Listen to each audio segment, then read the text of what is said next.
سلطان رکن الدین ببرس لغلامین تر سلطنت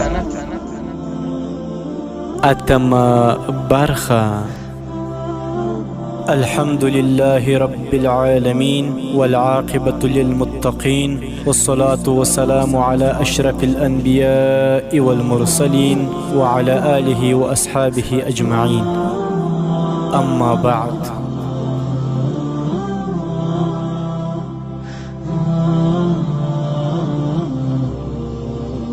السلام علیکم ورحمت الله وبرکاته. محترم اوریدونکو، الله جل جلاله دې وکړي چې تاسو روغ جوړ او د صحت او عافیت جامې مو پر تن وي. محترم اوریدونکو، لکه څرنګه چې موږ په تیره اومه برخه کې د غلامۍ نه تر سلطنت د داستان و دغه ځای ته رارسېدلي وو چې الواس د امیر ترنتایي په کوټه کې ناست و.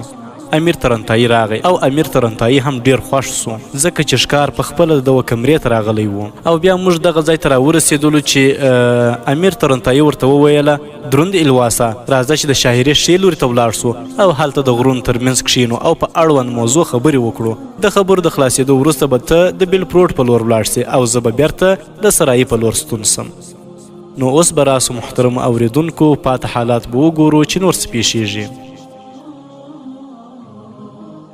الواس د ترنتایي څخه مننه وکړه او بیا په پوره چوپتیا سره د غرونو ترمنځ سیمې ته ولاړی. هلته د کښېناستو سره سم الواس په خبرو پیل وکړه: مقدس راهبه، د هر څه د مخه غواړم تا ته مبارکي درکړم چې تا ته په یوه وخت کې د انطاکیه د شاهنشاه زوی او د ورقه او د بیلپروټ د حکمران اعلی سپهسالار سیګر ته د تورې د وهلو په پند کې د درباریان تر مخ ماتې ورکړه. ستا دا بری ماته د خوښۍ سبب ګرځېدلی. اوس زه تا ته دا بلنه درکوم چې هغوی دواړه ته د ماتې ورکولو وروسته که ته وغواړې زما یو کار ترسره کولی سي چې د ترسره کولو په خاطر به یې زه ټول عمر ستا ممنون او مشکر وسم. ترنتایي الواس ته په ژوره توګه وکتل او ترې ویې پوښتل: څه ډول کار؟ الواس وویل: مقدس راهبه، سیګر او د ورقه ته د ماتې ورکولو وروسته زه غواړم د بریلیون نه غوښتنه وکړم چې زه د هغوی دواړو د بدلې د اخیستو لپاره د لیوس راهب سره مقابله وکړم او هغوی ته دا ثابته کړم چې ټمپلریز د هیچ چا څخه په تور وهلو کې کم نه دی. څرګنده ده چې د انطاکیه حکمران بوهیمان او د بیلپروټ حکمران بریلیون به دواړه زما دا وړاندیز ومني، خو زه هیله لرم چې زه تا په یوه ډول په مقابله کې کمزوری کړم. زه له تا نه دا غوښتنه کوم او هیله درڅخه کوم چې ته په دې مقابله کې په یوه توګه نه یوه توګه ځان ناکامه کړې. د دې کار په کولو سره خو به ستا هیڅ هم کم نه سي، خو زما ژوند به پرې جوړ سي. ځکه کله چې زه ستا په مقابله کې بریمن سم نو بریلیون به سمدلاسه سیګر د سپهسالارۍ څخه لرې کړي او ما به د لښکرو اعلی سپهسالار وټاکي او دا داسې ستر مقام دی چې هر څوک یې په لټه کې وي. هیله لرم چې ته به زما دغه معمولي وړاندیز باندې غور وکړې، ځکه چې ته یو راهب یې. که چیرې ته دا مقابله وبایلې هم بیا به هم په تا کومه ملامتي رانسي، خو زما ژوند کې به یو ستر انقلاب او بدلون راسي. ترنتایي په داسې حال کې چې د خپلې تورې لاس یې کلک نیولی و په طنزیه توګه یې الواس ته وویل: الواسه، تا ته به د دې مقابلې نه څه په لاس درسي، ځکه چې نن شپه ستا د ژوند اخري شپه ده، ځکه ستا د ژوند ورځې نورې پای ته رسېدلي دي. په ځواب کې الواس تړتړی سو: مقدس راهبه، دا څه ډول خبرې کوې؟ آیا تا ته کشف سوی دی چې دا شپه زما له ژوند اخري شپه ده؟ امیر ترنتایي د هغه خبرې بابس واخیستې. الواسه، کشف خو نه دی سوی، خو زه د یوه راهب په څیر د پردې شاته د زمانې ټول نظارې په خپلو تیزو عاشقو سترګو وینم. الواس ورته وویل: لیوس راهبه، ستا په خبرو باور نسم کولی، ځکه لا تر اوسه زما د پرمختګ لمر لا نیمایي هم نه دی راپورته سوی. لا تر اوسه زه غواړم سیګر د هیڅ سره ضرب کړم، د ترقۍ او پرمختګ لارې خپلې کړم. الواس په ډېره مینه دا هر څه لیواس راهب ته ویل، خو لیواس راهب یعنی امیر ترنتایي ورته وویله: الواسه، هغه وخت چې ته ماته د لیتیاني د سیند په غاړه مخې ته راغلې نو ما ستا د لاس لیکې وکتلې. ما ته هم هغه وخت ډاګیزه سوه چې ستا د ژوند لیکې د خوندي لارو څخه د بېلاریو په لور روانې دي او ستا د هیلو مشال به ډېر ژر د پاني نړۍ په تودو بادونو کې تیاره کړل سي. د امیر ترنتایي دا خبرې په الواس ښې ونه لګېدې، ځکه په ډېر قهر د خپله ځایه پورته سو او په غضب یې وویل: لیواس راهبه، ما ته ستا خبرې د منلو وړ نه دي، ډېرې بې خونده او ترخې خبرې کوې.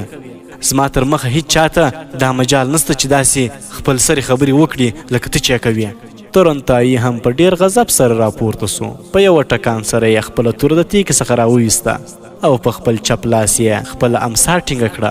بیا یې وویل ګوره الواسا ته خو پړتیږ یې خو زه راهب ستا لپاره په همدې شپه کې ستا د جرایمو د سزا ورکولو لپاره بس یم. الواس وویل لیوس راهبه ته خو زما بېعزتي او سپکاوی کوې. دغه ډول خبرې چې ته یې کوې زه یې د اورېدو عادت نه لرم. الواس په ډېرې غوسې قهر او غضب سره دا خبرې کولې. تورنتایي هم ورته ټکی په ټکی ځواب ورکړ. واوره الواسا زه هم د همداسې ځواب د ورکولو عادي یم. واوره چې نن شپه ستا د ژوند اخري شپه ده. د ژوند د دې اخري شپې په مقدر کې سهار نسته. زه به په دې غرونو کې ستا سر قلم کړم خو غوږ په غوږ به پرې خبر نسي. ته به د بلفروټ د ښار او سرایي ترمنځ ووژل سې. په ځواب کې الواس په تړتړي ژبه وویل لیواس راهبه زما او ستا ترمنځ کومه دښمني ده چې ته د هغې له مخې زما ژوند اخلي. تورنتایي د آتش فشان په څېر وچاودېد او ویې ویل الواسه واوره ته هغه بدبخت او ذلیله انسان یې چې په قومندانۍ کې د لیتاني د سیند په غاړه د مسلمانانو د یوه ستر کاروان ټول وګړي ووژل سول او مالونه یې لوټ کړل سول. د مسلمانانو لاشون لا تر اوسه هم هلته د سیند په غاړه خواره واره پراته دي. آیا ته په دې جرم کې شریک نه یې او ولې تا ته د دې ستر جرم سزا در نه کړل سي؟ د دې خبرې سره سم تورنتایي خپله توره د الواس په خلاف پورته کړه او حمله یې پرې وکړه. الواس د امیر تورنتایي د تورې ګزار په خپله توره باندې تم کړ. په همدې وخت کې امیر تورنتایي خپله امسا محترکه کړه او د هغه په تیزه څوکه یې الواس په خوله کې وواهه. الواس داسې ګزار وخوړ چې سمدلاسه په ځمکه راپرېوت. په همدې وخت کې امیر تورنتایي خپله توره خلاصه کړه او د الواس سټ یې پرې کړ او بلې خواته یې وغورځاوه. د الواس د وژلو وروسته تورنتایي د هغه د کالیو پلټنه وکړه. د هغه څخه یې سکې او نور شیان راواخیستل. بیا یې په ډبرو باندې ټوپونه وهل او یوې لوري ته راووت تر څو څوک یې قدم تعقیب نه کړای سي. په غرنیزه سیمه کې یې تر ډېره ځایه مزل وکړ او بیا راووتی او د خپل سرای په لور روان سو. تورنتایي سرای ته رارسېدو سره سم د همهغه دیوال له لارې سرای ته داخل سو خو خپلې خونې ته د ورسېدو نه مخته هغه وخت ډېر حیران پاته سو چې ویې کتل سیګر او د ورقه دواړه د سرای د مالک سره یو ځای ولاړ دي او په کومه خبره یو د بل سره سلام مشورې کوي. هغه د تیارې نه په ګټې اخیستو سره د دیوال تر څنګ دغه ډلې ته ځان ورنږدې کوي تر څو ډاګیزه کړي چې دوی څه وایي. تورنتایي د سرای د مالک خبرې اورېدې چې ویلې سیګره ته زما لپاره د درنښت وړ او ستا هره خبره ماته د حکم معنا لري خو زه به درته ووایم چې هغه په هر صورت یو راهب دی. خو که چیرې موږ د هغه د ژوند د پای ته رسولو هڅه وکړو نو باید خبر اوسئ چې د بش په هیروس په ګډون به ټول راهبان او پادریان زموږ په خلاف ودرېږي او د پادریانو په عدالت کې به موږ ته د صلیب کېدو سزا راکړل سي. سیګر ورته وویل ته اندېښنه مه کوه د پادریانو عدالت ته به موږ هله وړي چې د لیواس راهب د وژلو خبر خپور سي. خو موږ به لیواس داسې وژنو چې د چا غوږ هم پرې خبر نسي. موږ به د لیواس خونې ته ورنوځو ځکه هغه به اوس په خواږه خوب ویده وي. موږ به یې مرۍ خفه کړو بیا به یې لاش د لیتاني په سیند کې ور وغورځوو. په دې توګه به هیڅوک خبر نسي چې نوموړی چا وژلی او یا هغه چیرې تللی. خو که چیرې کوم ځای کې یې لاش هم پیدا سي نو د قاتلانو درک به یې نه وي معلوم. سیګر غوښتل د سرای د مالک حوصله ورکلکه کړي په دې خاطر یې هغه ته په ملایمه توګه دا خبرې وکولې. د سرای مالک په ځواب کې وویل دروند سیګره که چیرې د لیواس راهب په وژلو کې ستاسو خیر پټ وي نو څنګه مو چې خوښه وي هغسې ورسره وکړئ. زه په مکمله توګه له تاسې سره ملګری یم. ستاسو راز به راز پاته وي. که د لیواس راهب په وژلو کې تاسې ته څه ګټه ترلاسه کیږي نو زه به ستاسو په دې ګټه کې او دې منفعت کې برابر شریک اوسم. د سرای د مالک په دې خبرو سیګر او د ورقه دواړه خوشحاله سول. بیا دواړو په یو ځل خپلې تورې د تیکې راویستې او شاته ولاړل. کله چې تورنتایي د خپل مرګ لپاره د سیګر او د ورقه تیارې وکتې سمدستي یې ځان خپلې کوټې ته ورساوه. هلته په تیارې کې د یوه دیوال تر څنګ ودرېدی. لږ شیبه وروسته سیګر او د ورقه دواړه د هغه د کوټې مخې ته راغلل. هغوی یې وکتل چې دروازه بنده ده او د کوټې مشال هم تیاره دی. په همدې وخت کې سیګر د ورقه ته په غوږ کې وویل داسې بریښي چې د دې راهب د تیارې څخه ښه راځي. په خونه کې روڼ مشال خاموشه کړی او په تیاره کې ویده سوی دی. شونې ده چې دا شپه به د هغه په ژوند کې د هغه اخري شپه وي. راځه چې ورننوځو او همهلته د خوب په حال کې کار ور تمام کړو او بیا به یې لاش د لیتیانې په سیند کې ورګزار کړو. کله چې هغوی دواړو دروازه خلاصه کړه او دننه ورننوتل، امیر تورنتایي پرې د شاله اړخه ناڅاپي حمله وکړه. لومړی یې سیګر د خپلې تورې په لاس کې په څټ کې داسې کلک ووهه چې هغه همهلته بېهوښه راپرېوت. د هغه په راپرځېدو د ورقه سمدلاسه ځان تیار کړي، خو تر دې وخته پورې تورنتایي د بل ګزار لپاره ځان تیار کړی و. د ورقه یې په خپله امسا داسې سخت ووهه چې توره یې د لاسه وولېدله. هغه یو ځل بیا د ورقه په خپلې امسا په زنګون باندې داسې ووهه چې هغه هم په ځمکې راپرېوت. تورنتایي د دې فرصت نه په ګټې اخیستو سره خپلې هغه رسۍ چې په کڅوړه کې یې له ځانه سره درلودې راوویستلې او په ډېره بیړه یې د ورقه او د سیګر لاسونه شاته وتړل. هغه څه نورې رسۍ هم راوویستلې او د هغوی پښې یې پرې وتړلې.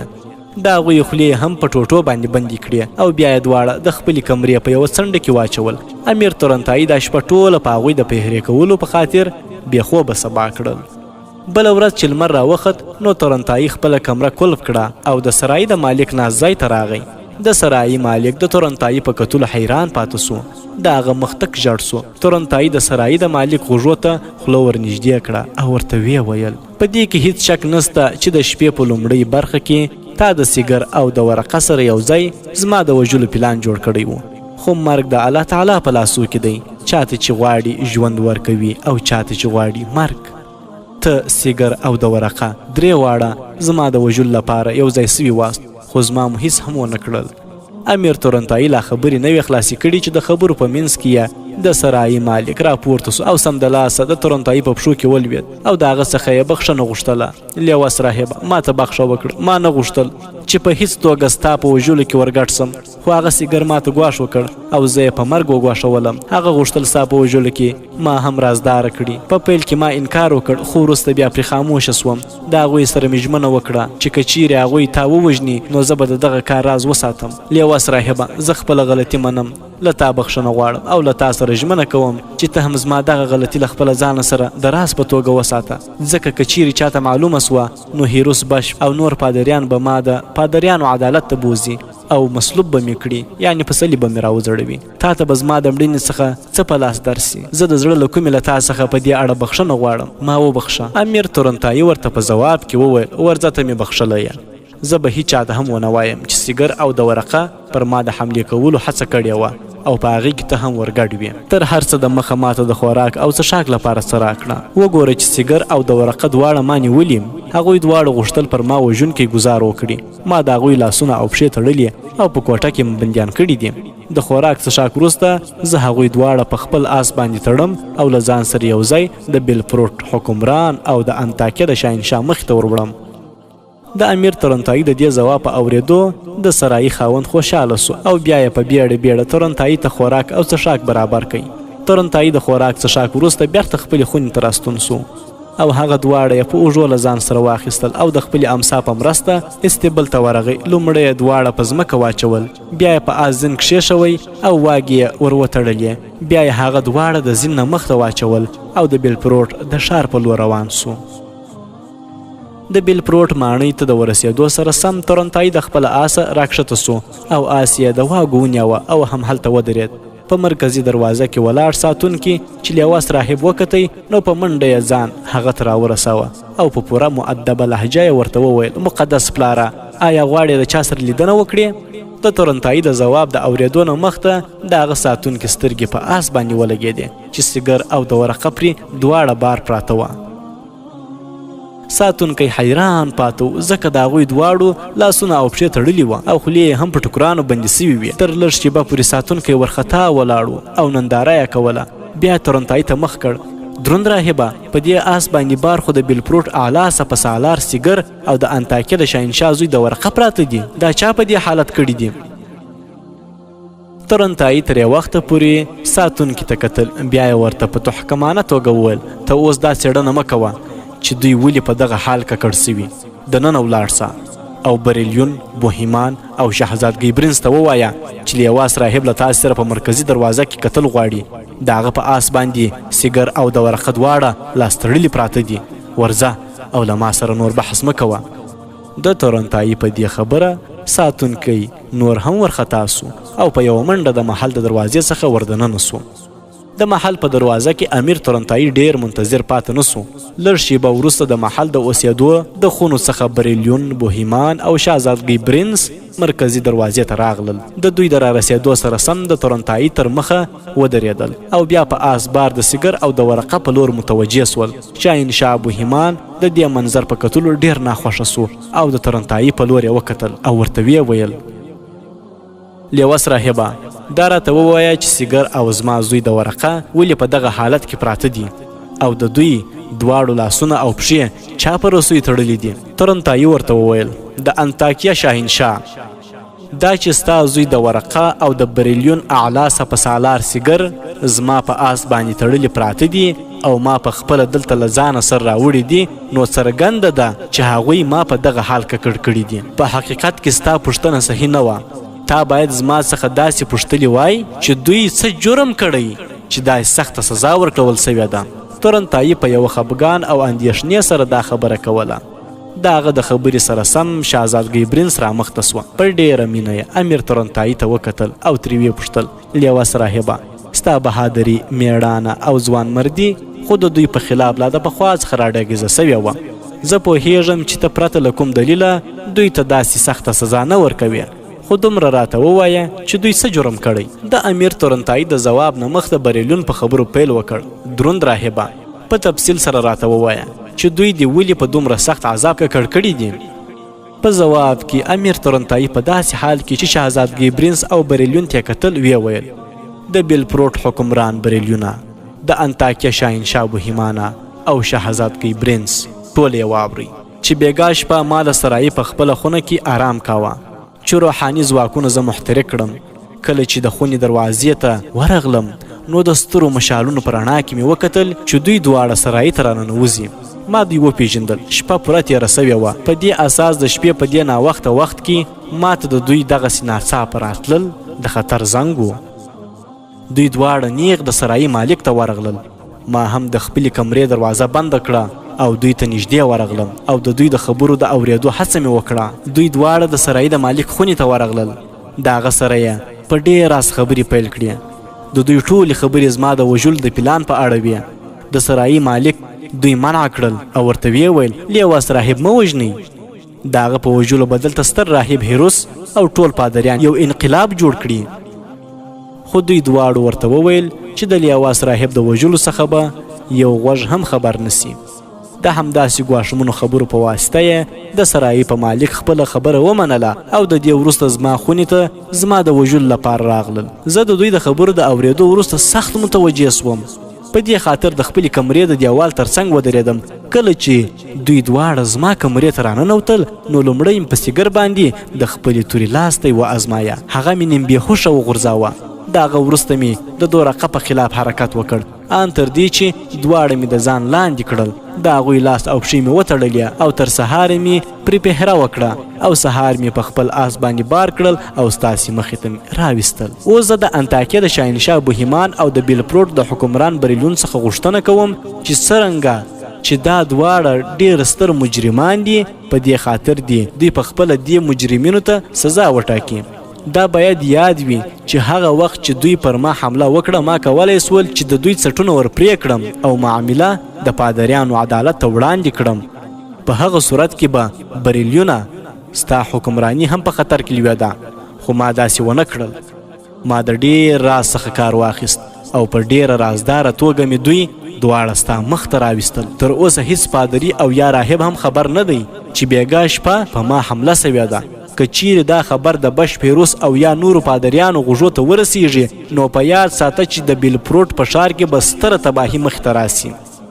بریلیونه اوس یې راته په خپل ایمان سره ووایه چې هغه څه چې ما وویل هغه رښتیا دي که دروغ. بریلیون تر یو وخته پورې په اندېښنو او فکرونو کې ډوب و. بیا یې د ډېرې اندېښنې او ناهیلۍ په حال کې وویل: لیواس راهبه، ستا خبره صحیح ده. که چیرې د دې ځای ستر بش پیروس او نور پادریانو ته په دې اړه کوم معلومات ترلاسه سي او دا چې دې دواړو د شپې په تیاره کې پر تا حمله کړې ده نو معامله به یې د پادریانو عدالت ته وړاندې کړل سي او زه ډاډمن یم چې د پادریانو عدالت به د دوی دواړو د مصلوب کېدو حکم وکړي ځکه چې پادریان ستا او ستا د کړچار څخه ډیر خوښ دي او د دې دواړو په خلاف دي ځکه چې دوی دلته زما په دربار کې ستا سره د مقابلې په وخت کې د رهبانیت او راهبت سپکوالی کړی دی او د دوی په هغو خبرو پادریان پوره په قهر او غوسه سوي دي اوس که چیرې دا حساسه معلومه هم د پادریانو عدالت ته ورغله نو زه ډاډمن یم چې دوی ته به د مصلوب پرته بله سزا ورنه کړل سي لیوس راهبه زه ستا ممنون یم زه همدا اوس ستا تر مخه د دوی دواړو په اړه پریکړه کوم سیګر همدا اوس د سپهسالارۍ څخه نایب سپهسالاري ته راکښېباسم او په ځای یې الواس سپهسالار ټاکم د انطاکیه د شاهنشاه د زوی د ورقه په اړه زما پریکړه دا ده چې زه ورڅخه د خپلې لور برنس دا خپلوي بیرته اخلم او د هغې سره یې د هر ډول اړیکو د پرې کولو اعلان کوم تر لږ وخته پورې ټوله خاموشه ولاړ وه بیا بریلیون د خپلې لور شهزادګۍ برنس په لور وکتل او ورته ویې ویل برنس لورې ما چې کومه پریکړه وکړه د هغې په اړه ته څه فکر کوې برنس تر یو وخته پورې په فکر کې ډوبه وه بیا د امیر تورنتایي په لور وکتل او ویې ویل ای پلاره د سیګر په اړه ستا پریکړه بالکل په ځای او صحیح ده خو د ورقه په اړه ستا پریکړه صحیح او مناسبه نه ده زما په اند خو هغه ته یوازې همدومره سزا ورکول بسنه نه کوي چې زما رشته ورسره پریکړل سي بلکې د هغه د پلار بوهیمان څخه وپوښتئ چې هغه ته د سختې سزا نه سخته سزا ورکړي ځکه چې زما په اند سیګر دغسې پست او ذلیل حرکت نه کوي ډاډمنه یم چې هغه به دغه ډول پست حرکت ته د ورقه هڅولی وي ای دروند پلاره لومړی خو دوی دواړه د آس راکښته کړي لاس او پښې خلاصې کړي د خولو څخه یې ټوټې لرې کړي او بیا ترې وپوښتئ چې څه وایي دوی بیا به زه خپله پریکړه اعلان کړم د شهزادګۍ برنس خبره په بریلیون ښه ولګېده او سمدلاسه یې خپلو ساتونکو ته د آس څخه د سیګر او د ورقه د راکښته کولو او د خلاصولو حکم وکړ ساتونکو هغوی دواړه د آس څخه راکښته کړل لاس او پښې ځینې خلاصې کړې د خولو څخه یې ټوټې ورته لرې کړې او بیا یې د بوهیمان او بریلیون تر مخ ودرول هغوی دواړه د مجرمانو په څیر سرکښته او اوږه په اوږه ولاړ وه محترم اوریدونکو دا و د غلامۍ نه تر سلطنته د داستان اتمه برخه انشاءالله پاتې حالات به په نمه برخه کې واوري نورم په الله تعالی سپارم والسلام علیکم ورحمة الله وبرکاته